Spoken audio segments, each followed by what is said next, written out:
자, 홍준표 도시락 전화 연결해 보겠습니다. 안녕하세요. 오랜만입니다. 이렇게 인터뷰하는 게 얼마만입니까? 한때 거의 매주 인터뷰하고 지냈는데. 그렇죠. 예, 이렇게 잠재 대선 후보로 다시 만났습니다. 잘 지내셨어요?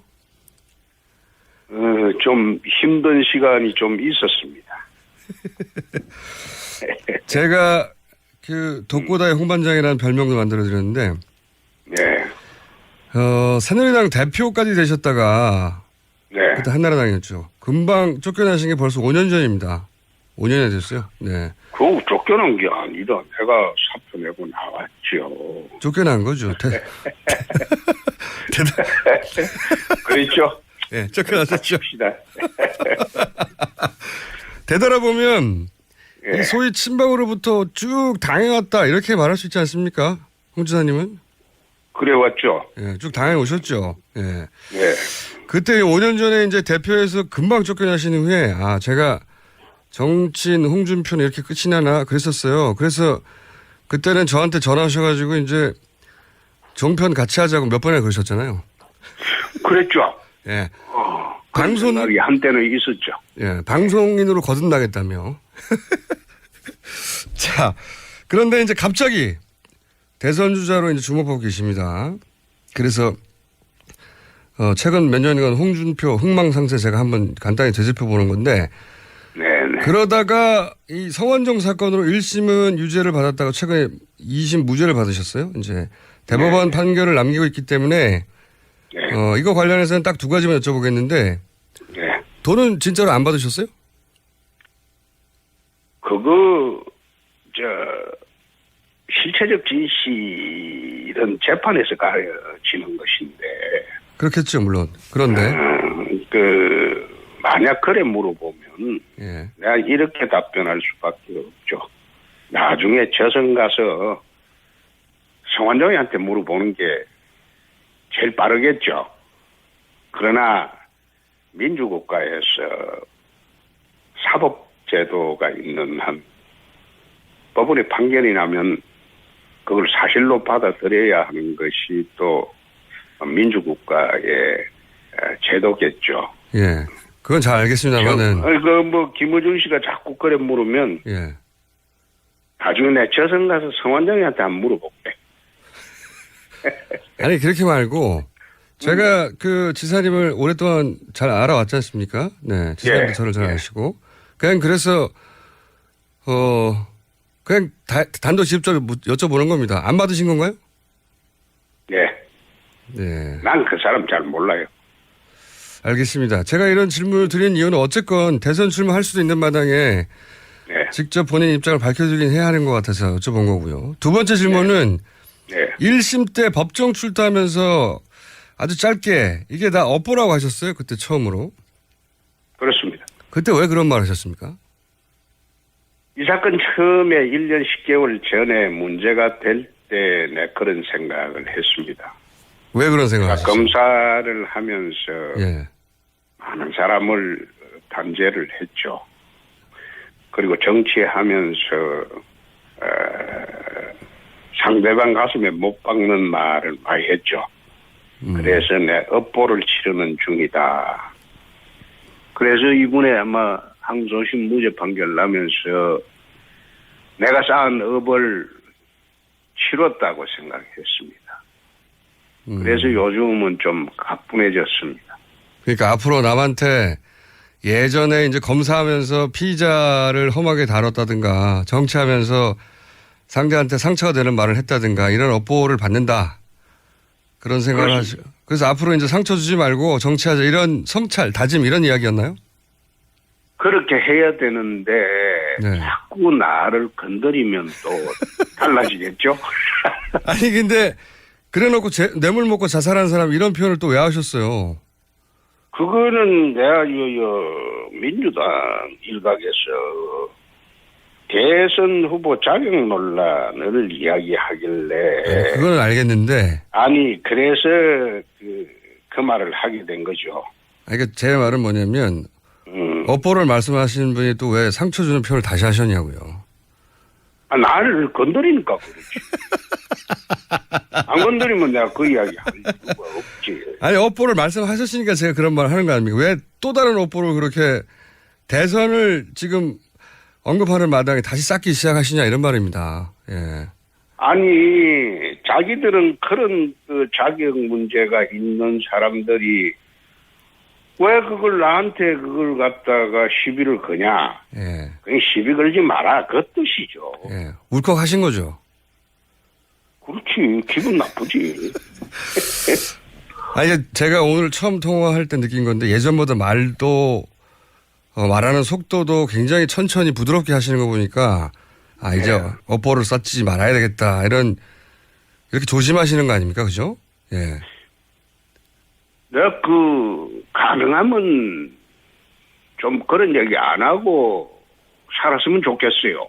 예. 예, 한국 정치판이라는 것은 워낙 뒤집어 씌우고 공작하고 이런 판이기 때문에 어떤 때는 또 그런 식으로 공격 안 할 수가 없습니다.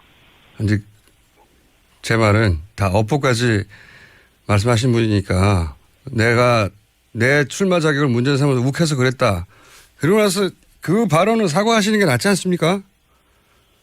그 사과를 해. 자기들도 지금 그 민주당이라는 그 사람들은 97년도, 2002년도 병풍 공작으로 정권을 잡은 적이 있지 않습니까?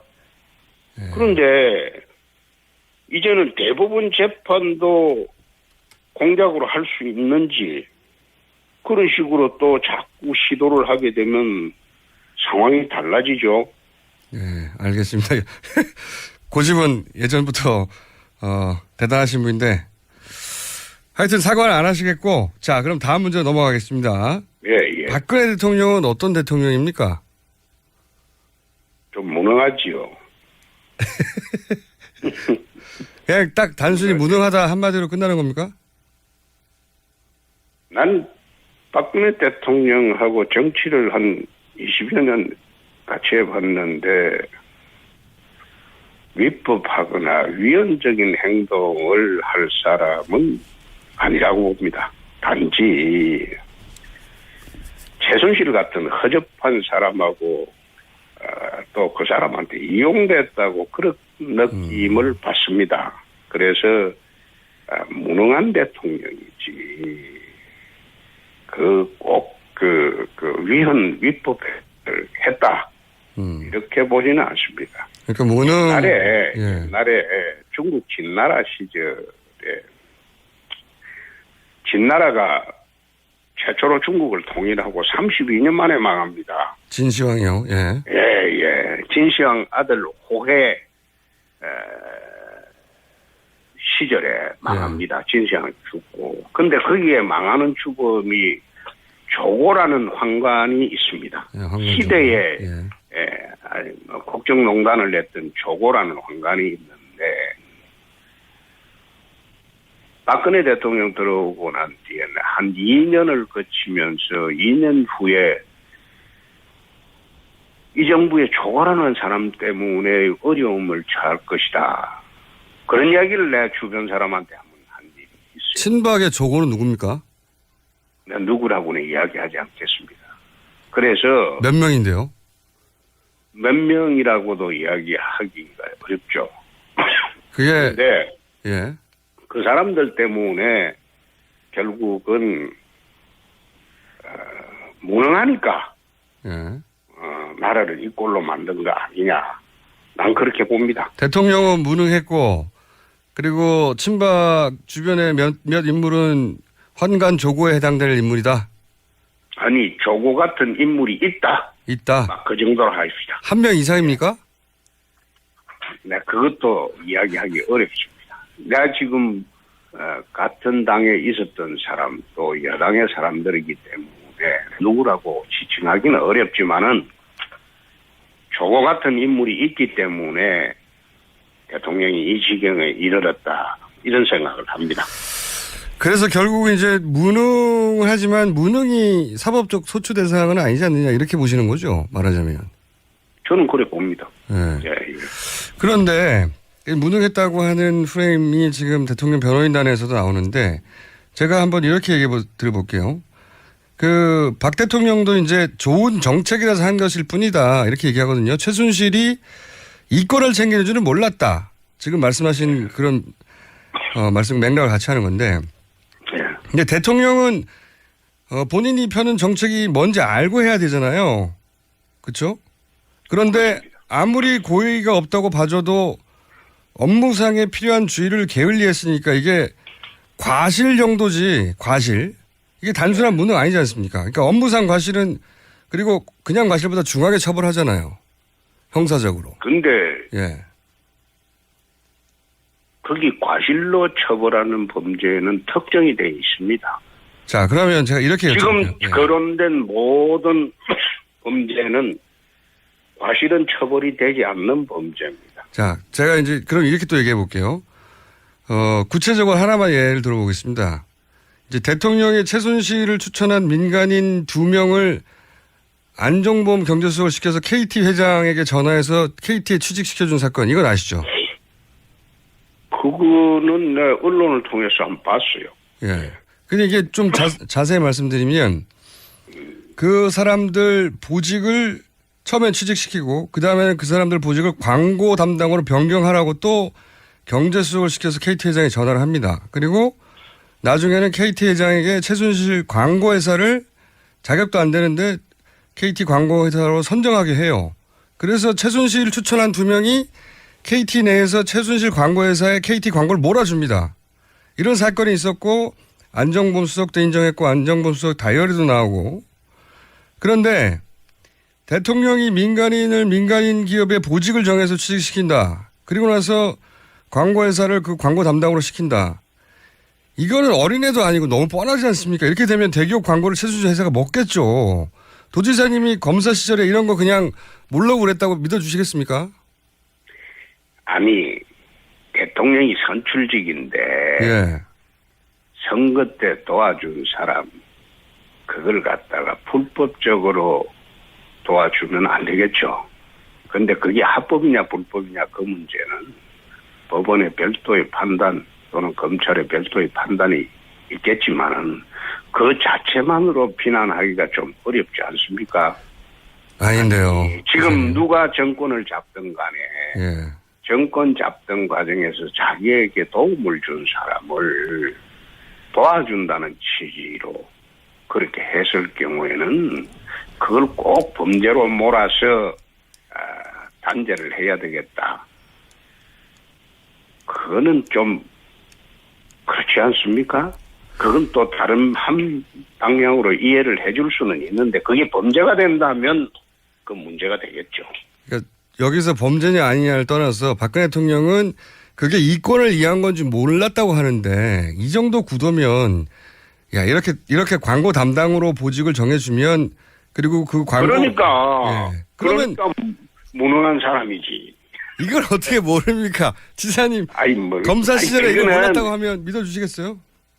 아니 내가 검사를 그만둔 지가 지금 몇 년이 됐는데 25년이 됐는데 나 이번에 내 당해보니까 검사 그 문제가 큽니다. 내 옛날에 검사할 때는 나는 천민 검사를 했는데 예.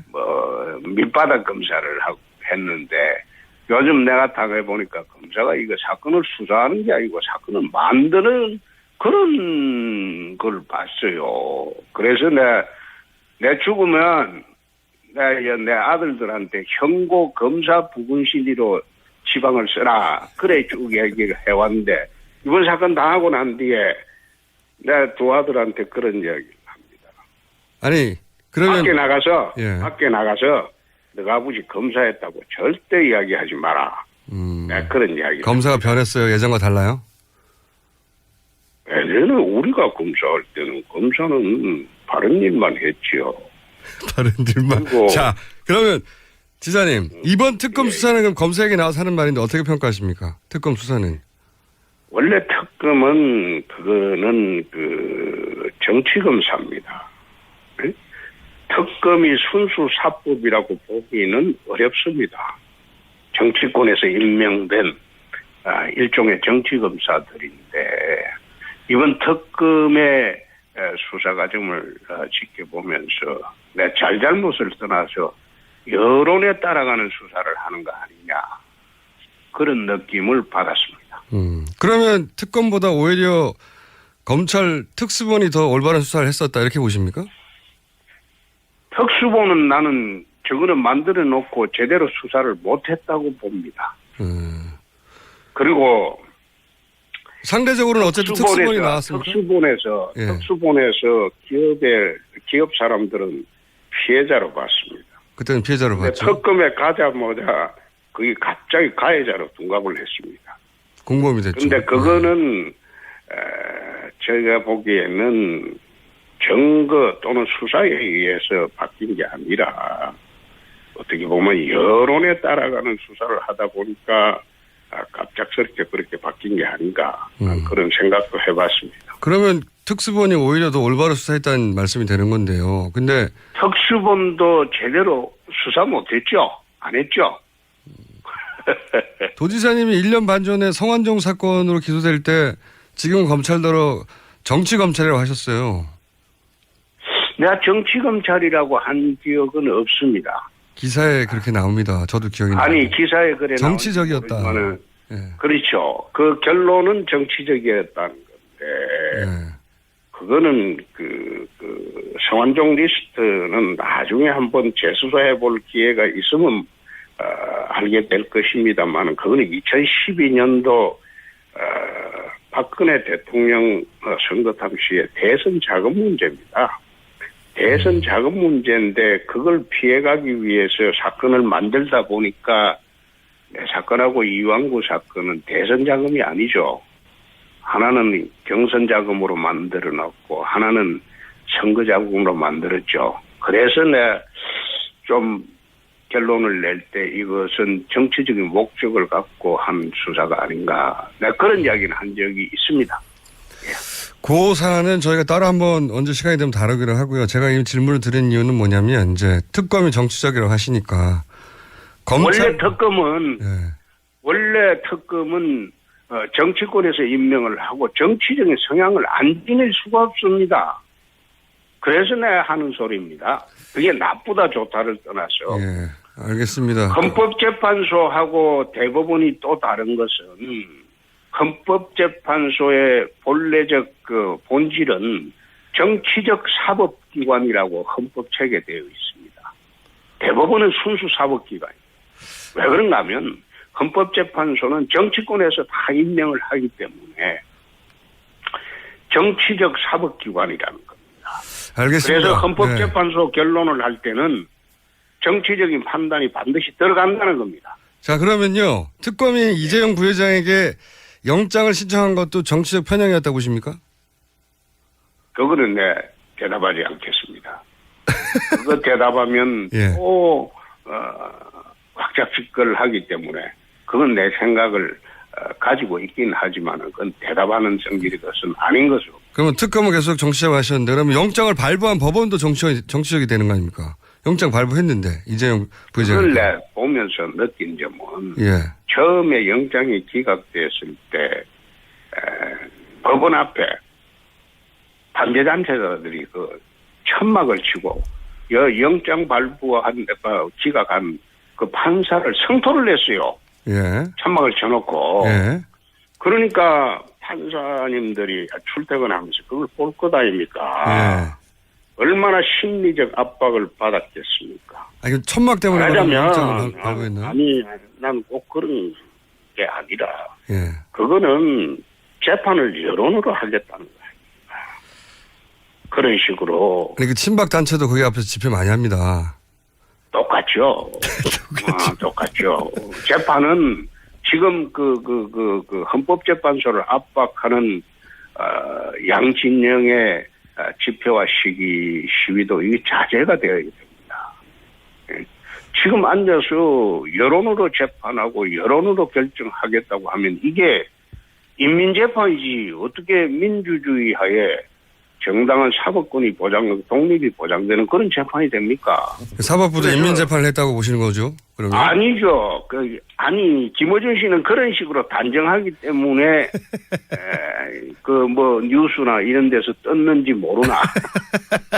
그 이야기는 그런 식으로 단정하면 안 되죠. 알겠습니다. 도지사님, 지금 오늘 시간이 별로 없으니까 네. 또 잠시 후에 또 다른 인터뷰 하신다면서 요즘 인터뷰 이렇게 많이 하시는지. 내가 인터뷰 안 합니다. 안 하세요? 네. 잘 안 합니다. 김어준 씨하고 하는 이야기라고 해서, 네. 김어준 씨하고 지금 몇 년 지났죠? 그러니까요. 인터뷰 참 많이 몇 했어요. 년 지나서 라디오 인터뷰는 김어준 씨하고 2년 만에 처음 하는 겁니다. 5년 만에 처음이에요. 5년 만에. 앞으로도 저희 방송 아니 한번 해주세요. 다른 방송하고도 인터뷰를 안 했다니까. 그 알고 있습니다. 알고 있고요. 그런데 김어준 씨라서 내가 이야기를 했는데 김어준 씨도 지금 아마 재판 받고 있죠. 힘들 거요. 한번 받아보소. 자, 도지사님 시간이 부족하니까 다음에 꼭 한번 출연해 주시고 대선 출마는 아직 확실하게 결심을 안 하시는 겁니까? 예. 그건 좀 더 이따 한번 보입시다. 그러면 출마를 안 하게 되는 조건도 있으십니까? 예를 들어서 탄핵의 결론이 어떠냐에 따라 아니면 지지율이 어떠냐에 따라. 그거는 내가 지금 오늘 아침은 이건 답변하는 거 아니라고 봅니다. 하여튼 안 하실 수도 있다는 거죠. 아니. 그러면요. 꼭 그래 답변을 요구하면 그게 이제 김어준 씨는 지 마음대로 사는 사람이잖아요. 아니 도지사님은 그럼 누구 눈치 보고 사셨어요? 답변도 그런 식으로 마음대로 요구하면 안 되죠. 아니 그러니까 안 하실 수도 그 있냐고요. 답변 잘못하면 예. 그것도 그게 발목을 잡습니다. 그건 나중에 이야기합시다. 그러면 안 하실 가능성은 없는 거죠?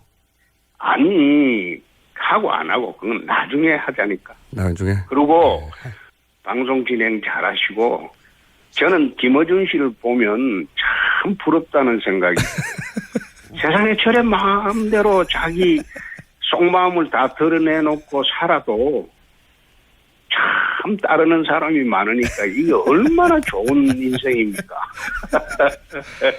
대통령이 될 수 있는 확신이 드실 때 나오신다고 하셨던 것 같은데 다른 인터뷰에서 그 확신은 뭘 판단으로 본 거 아십니까? 아니 예. 저는 느낌? 초상집에 예. 상주하기 위해서 출마하는 것은 아니다. 아하. 예. 될 때 나온다. 그거는 대통령이 된다는 확신이 설 때 출마 결심을 하는 것이지. 그렇죠. 예. 초상집에 상주되기 위해서 출마 결심하는 것은 아니다. 그러니까 제 말은 그 확신은 뭘 근거로 내리실 겁니까? 느낌, 지지율, 탄핵의 결과, 그 다음에 가족회의, 여러 가지 있지 않습니까? 김어준 씨는 자기가 결정할 때 어떻게 합니까? 저는 혼자 하죠, 그냥. 그렇죠. 예. 저도 그렇죠. 근데 이제 뭘 보시고 할까? 여론 지지율이 가장 중요한가요? 지금 여론은 옳게 형성된 여론이 아니죠. 그러니까 여하간. 그건 알겠는데요. 이거는 이렇게 근거가 뭐냐 궁금합니다. 아니, 지금은 좌파 강풍 시대이기 때문에. 예. 그럼 지지율은 아니고. 영답을 잘 안 해요. 영남 지지율은 어떠세요? 영남 지지율을 근거로 할 것이다. 아니, 꼭 그것보다도, 예. 제가 판단을 해보고, 예. 결심이 서면 그때 내가 김어준 씨한테 제일 먼저 전화 드리겠습니다. 알겠습니다. 저하고 지사님하고 정치적 교집합이 없었지만 항상 친하게 지내왔지 않습니까? 네. 교집합도 있지요. 어떤 게 있습니까? 교집합을 찾아본 적은 없는데 한 번도.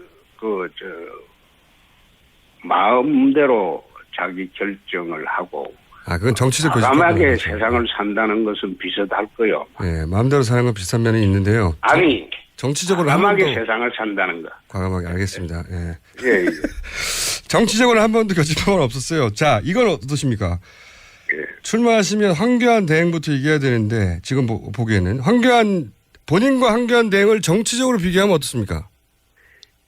그건 황대행하고는 제가 비교를 하거나 해본 일은 전혀 없습니다. 한번 해보시면요. 지금 황대행은 예. 대통령이 사실상 유고인 상태에서 안정적으로 나라를 이끌고 있다고 봅니다.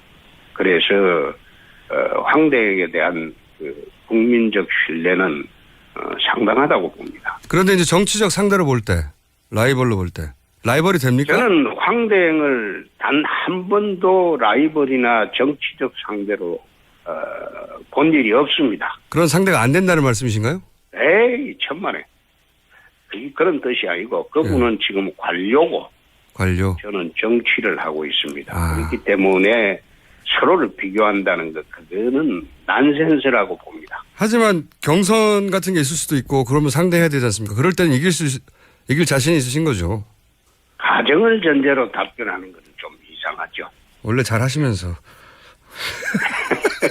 야권에서 가장 강한 후보는 누구라고 보십니까? 지금 기준으로? 저는 그 생각해 본 일이 없습니다. 다 생각해 본 일 없으시다고. 예. 생각해 본 일 없습니다. 그러면 안철수 의원이 대선에서 대결 상대로는 어떻다 평가하십니까? 안철수 의원은 이번에 끝까지 나오겠죠. 그거는 중도의 대표로 나올 것이고 좌파의 대표로는 문재인, 심상정 정도가 아마 나올 것이고 우파에서 또 한 사람 나올 것이고 그렇게 되면 이번 대선은 사자 구도가 될 것으로 봅니다. 좌파의 두 분, 중도의 안철수, 우파의 한 사람 이렇게 되면 대선은 사자 구도로 치러질 것으로 봅니다. 상대하기에 가장 강한 후보는 생각 안 해보셨습니까? 아직 대선 결심을 안 했기 때문에 그래도 이렇게 간을 쭉 부실 거 해본 일 아닙니까? 없습니다. 아직 없으세요? 해본 일 없습니다. 그러면 유승민, 남경필 의원은 본인의 적수가 됩니까? 보수에서? 에이, 그거는 제가 지금 그분들 상대로 하는 정치는 안 하죠. 상대가 안 되는군요. 아니 상대 안 되는 게 아니라 그분들은 우리 프렌들리한 사람인데 그분들을 상대로 하는 정치는 안 하죠. 지사님 오늘은 맛배기만 했고 벌써 시간이 다 됐어요. 이렇게 짧게 하시면 안 되고 다음번에는 저희 스튜디오에 한번 나와서 1시간 정도 빼주세요. 그래 합시다. 자, 예. 방송 인터뷰로 무척 반가웠습니다. 지사님. 예, 재판 잘 받으십시오. 그 힘든 겁니다. 여기까지 하겠습니다. 감사합니다. 네. 지금까지 홍준표 경남도지사였습니다. 난 박근혜 대통령하고 정치를 한 20여 년 같이 해봤는데 위법하거나 위헌적인 행동을 할 사람은 아니라고 봅니다. 단지 최순실 같은 허접한 사람하고 또 그 사람한테 이용됐다고 그런 느낌을 받습니다. 그래서 무능한 대통령이지 꼭 위법을 했다 이렇게 보지는 않습니다. 그러니까 무능. 옛날에 중국 진나라 시절에 진나라가 최초로 중국을 통일하고 32년 만에 망합니다. 진시황이요. 예. 진시황 아들 호해 시절에 망합니다. 진시황이 죽고. 근데 거기에 망하는 주범이 조고라는 황관이 있습니다. 시대에 국정농단을 냈던 조고라는 황관이 있는데 박근혜 대통령 들어오고 난 뒤에는 한 2년을 거치면서 2년 후에 이 정부의 조고라는 사람 때문에 어려움을 처할 것이다. 그런 이야기를 내 주변 사람한테 한번 한 일이 있어요. 친박의 조고는 누굽니까? 내가 누구라고는 이야기하지 않겠습니다. 그래서 몇 명인데요? 몇 명이라고도 이야기하기가 어렵죠. 그게 근데 그 사람들 때문에 결국 울컥하신 거죠? 그렇지. 기분 나쁘지. 아니 제가 오늘 처음 통화할 때 느낀 건데 예전보다 말도 말하는 속도도 굉장히 천천히 부드럽게 하시는 거 보니까 이제 업보를 쌓지 말아야 되겠다 이렇게 조심하시는 거 아닙니까? 그죠? 예. 내가 가능하면 좀 그런 얘기 안 하고 살았으면 좋겠어요. 한국 정치판이라는 것은 워낙 뒤집어 씌우고 공격하고 이런 판이기 때문에 어떤 때는 또 그런 식으로 공격 안 할 수가 없습니다. 이제 제 말은 다 업보까지 말씀하신 분이니까 내가 내 출마 자격을 문제 삼아서 욱해서 그랬다. 그러고 나서 그 발언은 사과하시는 게 낫지 않습니까? 그걸 사과를 해. 자기들도 지금 그 민주당이라는 그 사람들은 97년도, 2002년도 병풍 공작으로 정권을 잡은 적이 있지 않습니까? 그런데 이제는 대법원 재판도 공작으로 할 수 있는지 그런 식으로 또 자꾸 시도를 하게 되면 상황이 달라지죠. 네, 알겠습니다. 고집은 예전부터 대단하신 분인데 하여튼 사과를 안 하시겠고 자 그럼 다음 문제 넘어가겠습니다. 예. 박근혜 대통령은 어떤 대통령입니까? 좀 무능하지요.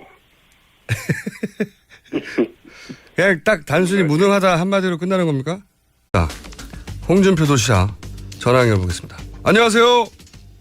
오랜만입니다. 이렇게 인터뷰하는 게 얼마만입니까? 한때 거의 매주 인터뷰하고 지냈는데 그렇죠. 예, 이렇게 잠재 대선 후보로 다시 만났습니다. 잘 지내셨어요? 좀 힘든 시간이 좀 있었습니다. 제가 그 독고다의 홍반장이라는 별명도 만들어드렸는데 네. 새누리당 대표까지 되셨다가 네. 그때 한나라당이었죠. 금방 쫓겨나신 게 벌써 5년 전입니다. 5년이 됐어요. 네. 그거 쫓겨난 게 아니라 내가 사표 내고 나왔죠. 쫓겨난 거죠.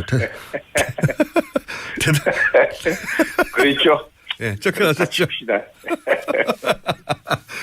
되돌아보면 예. 이 소위 친박으로부터 쭉 당해왔다 이렇게 말할 수 있지 않습니까? 홍 지사님은? 그래왔죠. 예, 쭉 당해 오셨죠. 예. 네. 그때 5년 전에 이제 대표에서 금방 쫓겨나신 후에 제가 정치인 홍준표는 이렇게 끝이 나나 그랬었어요. 그래서 그때는 저한테 전화하셔가지고 이제 종편 같이 하자고 몇 번이나 그러셨잖아요. 그랬죠. 예. 방송 이 한때는 있었죠. 예, 방송인으로 거듭나겠다며. 자, 그런데 이제 갑자기 대선 주자로 이제 주목하고 계십니다. 그래서 최근 몇 년간 홍준표 흥망상세 제가 한번 간단히 되짚어 보는 건데. 네네. 그러다가 이 성완종 사건으로 1심은 유죄를 받았다가 최근에 2심 무죄를 받으셨어요. 이제 대법원 판결을 남기고 있기 때문에 이거 관련해서는 딱 두 가지만 여쭤보겠는데 네. 돈은 진짜로 안 받으셨어요? 그거 실체적 진실은 재판에서 가려지는 것인데. 그렇겠죠, 물론. 그런데 만약 그래 물어보면 예. 내가 이렇게 답변할 수밖에 없죠. 나중에 저선 가서 성완종이한테 물어보는 게 제일 빠르겠죠. 그러나 민주국가에서 사법제도가 있는 한 법원의 판결이 나면 그걸 사실로 받아들여야 하는 것이 또 민주국가의 제도겠죠. 예. 그건 잘 알겠습니다만은. 김어준 씨가 자꾸 그래 물으면 예. 나중에 내 저선 가서 성완종이한테 한번 물어볼게. 아니, 그렇게 말고 제가 그 지사님을 오랫동안 잘 알아왔지 않습니까? 네. 지사님도 저를 잘 아시고. 그냥 그래서, 그냥 단도직입적으로 여쭤보는 겁니다. 안 받으신 건가요? 네.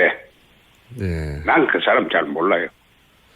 알겠습니다. 제가 이런 질문을 드린 이유는 어쨌건 대선 출마할 수도 있는 마당에 직접 본인 입장을 밝혀주긴 해야 하는 것 같아서 여쭤본 거고요. 두 번째 질문은 1심 때 법정 출두하면서 아주 짧게 이게 다 업보라고 하셨어요. 그때 처음으로. 그렇습니다. 그때 왜 그런 말 하셨습니까? 이 사건 처음에 1년 10개월 전에 문제가 될 때 내 그런 생각을 했습니다. 왜 그런 생각을 하셨어요? 검사를 하면서 예. 많은 사람을 단죄를 했죠. 그리고 정치하면서 상대방 가슴에 못 박는 말을 많이 했죠. 그래서 내 업보를 치르는 중이다. 그래서 이번에 아마 항소심 무죄 판결 나면서 내가 쌓은 업을 치렀다고 생각했습니다. 그래서 요즘은 좀 가뿐해졌습니다. 그러니까 앞으로 남한테 예전에 이제 검사하면서 피의자를 험하게 다뤘다든가 정치하면서 상대한테 상처가 되는 말을 했다든가 이런 업보를 받는다. 그런 생각을 하시고. 그래서 앞으로 이제 상처 주지 말고 정치하자 이런 성찰, 다짐 이런 이야기였나요? 그렇게 해야 되는데 네. 자꾸 나를 건드리면 또 달라지겠죠? 아니 근데 그래놓고 뇌물 먹고 자살한 사람 이런 표현을 또 왜 하셨어요? 그거는 내가 민주당 일각에서 대선 후보 자격 논란을 이야기하길래 그건 알겠는데. 아니 그래서 그 말을 하게 된 거죠. 그러니까 제 말은 뭐냐면 업보를 말씀하시는 분이 또 왜 상처 주는 표현을 다시 하셨냐고요. 아, 나를 건드리니까 그렇지. 안 건드리면 내가 그 이야기 할 이유가 없지. 아니 업보를 말씀하셨으니까 제가 그런 말 하는 거 아닙니까? 왜 또 다른 업보를 그렇게 대선을 지금 언급하는 마당에 다시 쌓기 시작하시냐 이런 말입니다. 예. 아니 자기들은 그런 그 자격 문제가 있는 사람들이 왜 그걸 나한테 그걸 갖다가 시비를 거냐? 예. 그냥 시비 걸지 마라 그 뜻이죠. 예.